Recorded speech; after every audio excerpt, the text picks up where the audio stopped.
Ketua Penanggulangan Bencana Aceh ini Pak Tito Karnavian, Pak Mendagri, Pak Wamen, Bapak Ibu Eselon 1 yang hadir, kemudian donatur-donaturnya ini dari Astra, dari Indomobil, Imelco, Telkom. Ini terima kasih atas donasinya. Sebenarnya ada juga yang dari apa tuh, Adaro juga ada, cuma udah dikirim ke sana ya. Dari Bulik juga udah ada, juga sudah dikirim sana. Di sini saya juga terima kasih khusus buat Pak Jaya, Ketua Tim Puskesnya kita, sama Ibu Vera, sama pegawai pro bononya kita yang bantu ngumpulin banyak donatur buat kita, dan rekan-rekan dari Aceh yang hadir, dari Medan juga ya, dari Padang Pariaman yang hadir. Assalamualaikum warahmatullahi wabarakatuh. Bapak Ibu, bencana ini sudah membuat puluhan rumah sakit sempat tidak bisa beroperasi, dan ratusan puskesmas juga tidak bisa beroperasi. Sudah kita minta, kita bantu dalam 2 minggu, alhamdulillah Pak Tito, rumah sakitnya bisa beroperasi kecuali 9 yang benar-benar rusak parah waktu itu saya cek. Sedangkan puskesmasnya di akhir Desember dalam waktu 4 minggu itu sudah bisa beroperasi, kecuali ada 2 yang benar-benar hancur dan harus dibangun baru. Yang sekarang juga sudah berhasil dibangun baru oleh PU dalam waktu kurang dari 2 bulan dan beroperasi kembali. Sehingga seluruh rumah sakit dan puskesmas itu dalam waktu 1 bulan sudah beroperasi kembali. Tidak 100% karena banyak alat-alatnya rusak, tapi sudah bisa beroperasi kembali. Kita masih ada utang pustu Pak Jaya. Catatan saya ada 21 yang masih utang itu Pak. Kita nanyain ya, Bapak udah turun 2 level lah, tapi level ketiganya ini belum. Dan kita sudah minta tolong ke Pak Menteri PU, karena 21 ini benar-benar harus dibangun kembali, karena sulit ya untuk bisa beroperasi kembali. Nah, setelah fisik bangunannya selesai, memang harus diisi. Yang paling banyak kurangnya adalah mebel, kursi meja itu udah hilang semua. Ini kalau Kepala Dinas Aceh Tamiang tuh, saya pernah masuk ke kantornya sama Pak Tito gitu ya. Jadi masuk, udah bersih-bersih, udah habis aja itu meja sama kursinya, nggak ada sama sekali ya. Meja kursi itu sangat.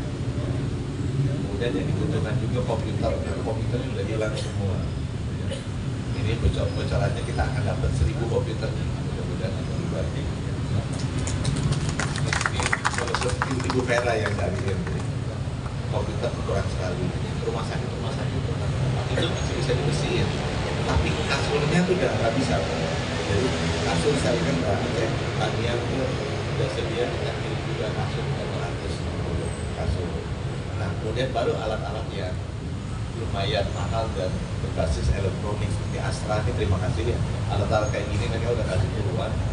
Di puskesmas kita perlu lemari es vaksin, tapi itu juga sudah didonasikan, itu 50-an lebih.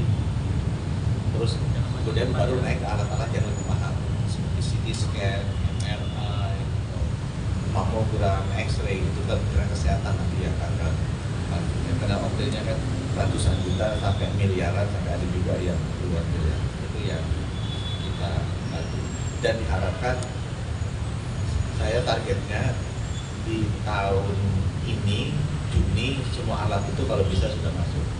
Dan alhamdulillah saya lapor juga ke Pak Tito, Kemenkes mengajukan anggaran, akhirnya disetujui. Jadi banyak yang dipotong anggarannya, Kemenkes dapat tambahan anggaran 529 miliar untuk disalurkan ke 3 provinsi terkena bencana ini. Baru disetujui, sekarang sedang proses di Kementerian Keuangan. Mudah-mudahan bisa dicarikan cepat, supaya bisa kita gunakan ke daerah-daerah. Itulah sebabnya saya ucapkan terima kasih sekali lagi kepada donatur, karena pemerintah ada uangnya. Prosesnya kadang-kadang memang kita nggak secepat swasta. Ya, padahal kan layanan kesehatan itu nggak bisa ditunda.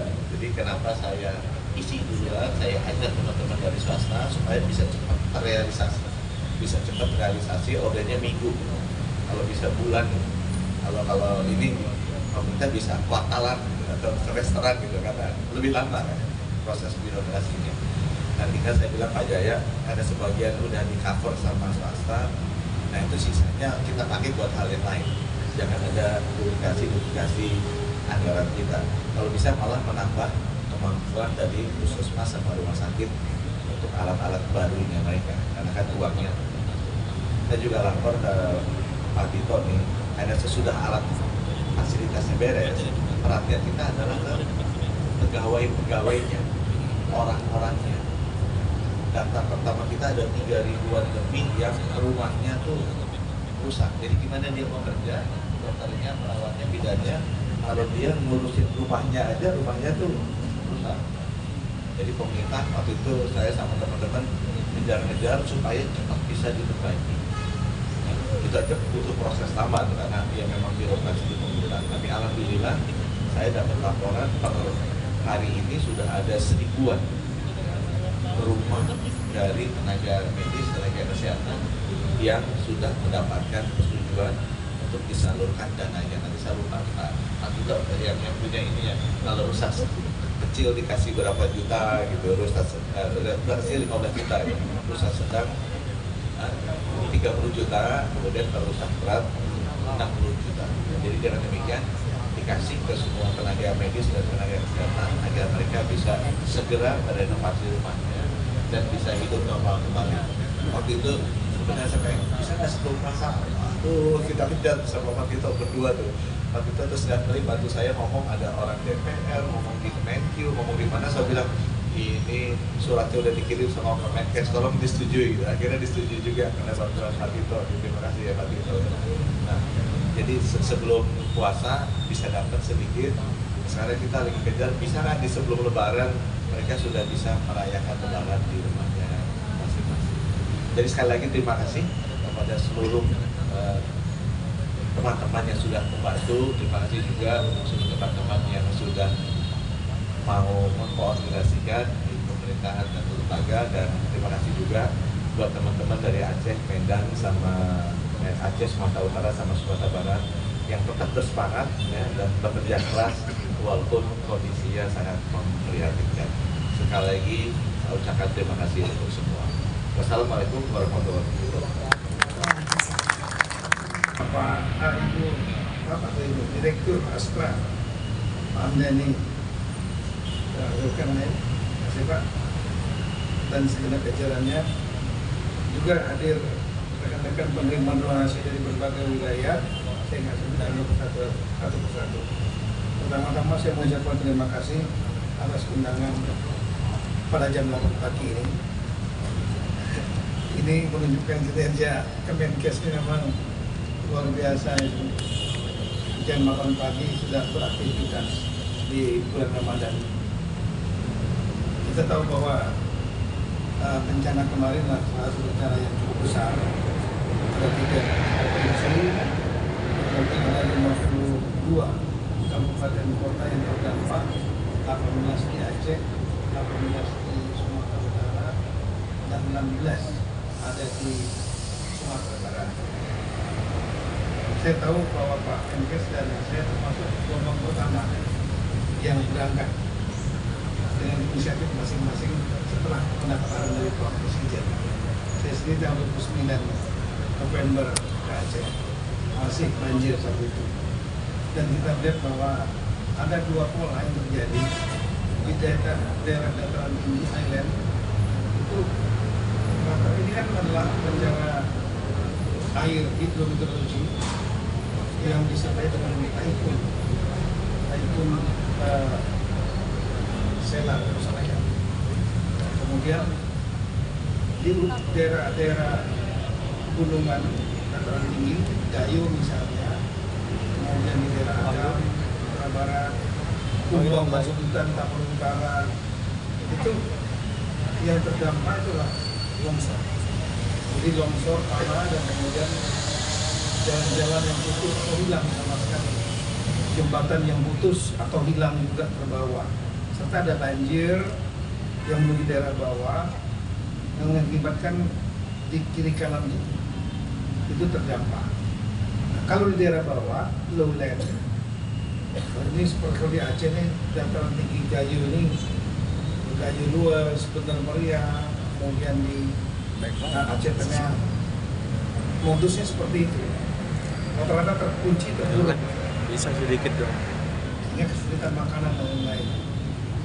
Tapi kalau dia lowland, mulai dari Aceh Tamiang, Aceh Timur, Aceh Utara, Pidi Jaya-Piren, kalau di Sumatera Utara, Tapanuli Tengah, Tapanuli Selatan, itu adalah banjir yang membawa lumpur dan kemudian juga kayu, batu juga menjadi Tangsel. Nah, itu akibatnya kerusakan jalan, jembatan, dan kemudian endapan lumpur, kerusakan rumah akibat lumpur dan juga akibat kayu dan batu tadi.